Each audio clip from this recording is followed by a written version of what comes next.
शनिवार को 7वें चरण के मतदान पूरे होने के बाद एग्जिट पोल जो हैं वो लगातार सामने आ रहे हैं। अगर हम बिहार की 40 की 40 सीटों की बात करें तो बिहार के 40 सीटों में अलग अलग सर्वे किए जा रहे हैं और अलग अलग सर्वे में अलग अलग रिजल्ट भी देखने को मिल रहे हैं। लेकिन एक सर्वे किया गया है कि इस बार 2024 लोकसभा चुनाव में जो वोट दिए गए हैं वो वोट किन के नामों पे दिए गए हैं। वो खास करके बिहार की राजनीति में दो बड़े चेहरे, एक तरफ जहां सीएम नीतीश कुमार तो दूसरी तरफ नेता प्रतिपक्ष तेजस्वी यादव। आप थमने के बाद एग्जिट पोल के नतीजे सामने आए हैं और पोल के मुताबिक 543 लोकसभा सीटों में से एनडीए को ज्यादा सीटें मिलने के अनुमान है।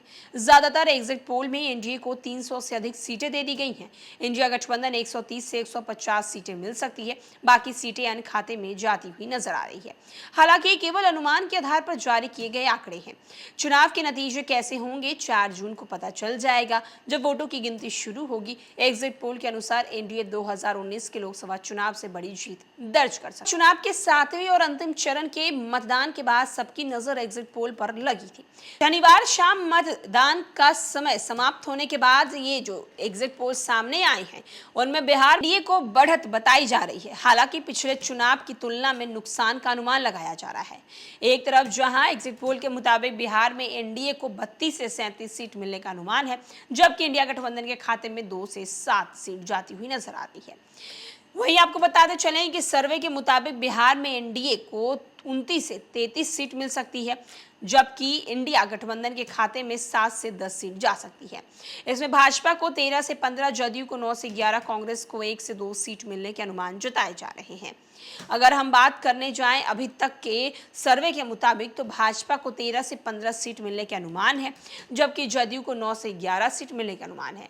चिराग पासवान की पार्टी लोजपा रामविलास को 5 और राजद को 6 से 7 मिल सकती है। कांग्रेस 1 से 2 सीट मिलने के अनुमान है। अन्य के खाते में भी 2 सीट जाने की संभावना नजर आ रही है।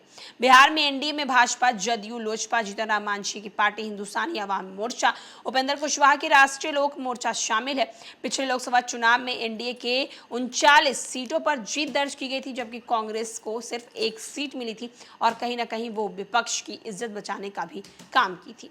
तो अब देखना होगा कि जो सर्वे में किए जा रहे हैं, रिपोर्ट जो निकलकर सामने आ रहे हैं, उन रिपोर्टों के आधार पर अगर बिहार में इस तरीके के रिजल्ट 4 जून को देखने को मिलेंगे तो एनडीए के लिए बेहद ही बड़ी बात होगी।